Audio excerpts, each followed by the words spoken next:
I just want to speak about the cultural influence that the city of Chicago had on the 2010 generation. You know, in 2010, these people were teenagers. They were wearing Aeropostale and Abercrombie. That particular generation. You see, I was born in 1990. That particular generation starts out at like 96, 95. So they are like 5 to 6 years younger than I am. So when I was 19 in 09, they were like 14. So, you know, when I was out there doing my thing, these were like little kids watching my generation and stuff like that. And see, my generation was a little bit different in the sense that it was all about, like in the mid-2000s, you know, I see, when I was 14, it was different because the guys who were around in the 90s and 80s were still around because I was 14 in 04. In 04, let's say somebody was born in 1970. They were only 34 years old in 04. So I was still out there with the guys from the 80s and 90s generation.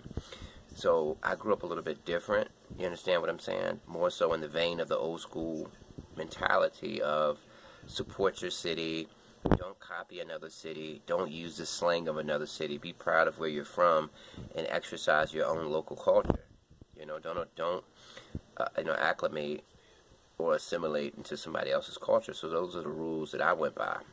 But that 2010 generation, that Aeropostale Abercrombie generation, that was the first generation that actually grew up exclusively on the internet. See, my generation didn't grow up exclusively on the internet. We discovered the internet in the year 1999, 2000. So we went from 0 years old to about 10 years old until we discovered the internet. So we still had a frame of reference of how life was before the internet.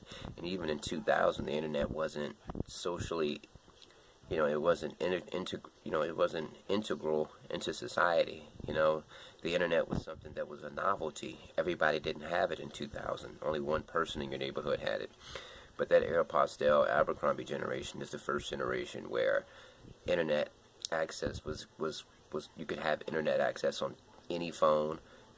These kids grew up 100% with the internet, and they don't know anything else.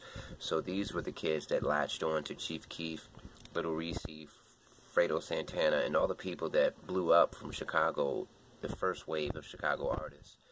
And literally, when that stuff started becoming popular on the internet, at first it shocked me because I'd never seen kids waving guns and talking about murder so openly.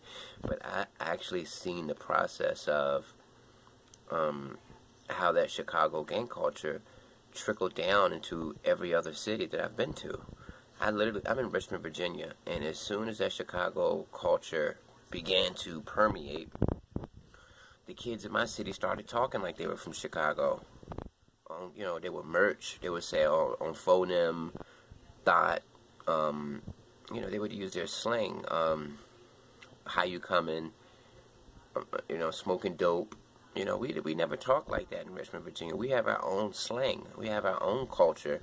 And that particular generation was the beginning of the end of local culture. Because my generation upheld the local culture. But once that Abercrombie and Finch Aeropostale generation came about, they were the first generation to assimilate to another culture that they learned about via the internet. Now that's game for you, because back in the days, it was lame to copy another city's style or culture. You wanted your own city's culture.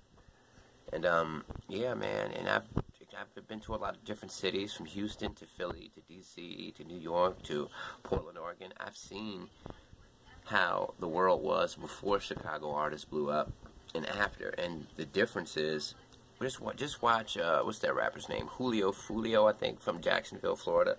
He uses all the Chicago terminology, and he's from Jacksonville. They have their own culture, you know, but he's talking like he's from Chicago. Ops, that's a Chicago word, you know. See, all of these words now have entered into the general slang dictionary of everybody because Chicago first hit the scene like 12 years ago. So after 12 years, it's just like nobody can really, you know, it's just like history. You know, after a long period of time goes by, nobody really remembers what happened in the beginning. So to everybody, this here now, they look at ops and all of these different slang terms as well. That's just how people talk in general. No, that's not how people talk in general. Your city had its own slang, but that group of kids from the Abercrombie and Aeropostale generation, they stole Chicago's slang, and they've been using it for about 10 years now, so now it just seems like it's normal, but no, it's not normal. They've conditioned the next generation under them to think that ops, thoughts, and all of this stuff is just the way that people speak. No, but that's how Chicago has always spoken. Calling people goofies, that's Chicago slang. So I'm here to tell you that, yes, Chicago caused the murder rates to be where they are today. They contributed. You know, these cities were already turned up. Chicago wasn't the only city committing murders, but once Chicago actually created the blueprint for dissing dead people, gangbanging on wax to the nth degree, other cities started mimicking their murder rate and their slang and the way that they dress.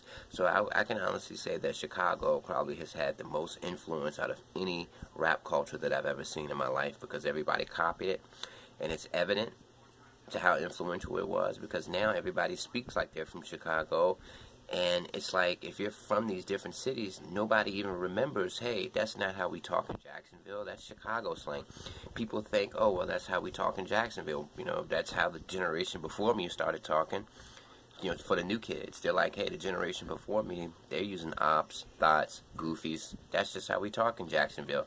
That's testament to how powerful it is that the youth hijack somebody else's culture, and now that they've grown up, the youth under them think that's just how it is. So it's just amazing.